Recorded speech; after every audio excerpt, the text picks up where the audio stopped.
युनिस गुरुङ अब एकदम काँचो कलिल देखेको हुनाले पहिला उमेर भन् 15 लाएर 16 लायो होइन लिब्रोमा अनि अब ठेगाना पनि भनौँ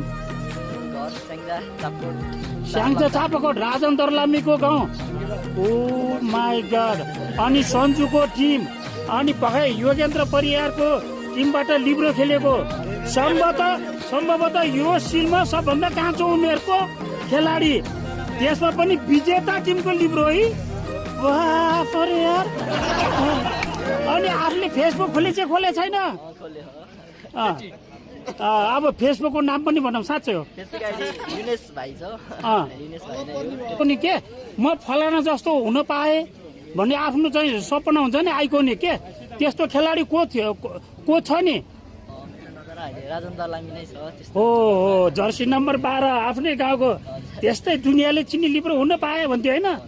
भनेपछि ल म बुढो मान्छेको धेरै धेरै धेरै आशिक अनि शुभकामना छ हामीलाई पनि यार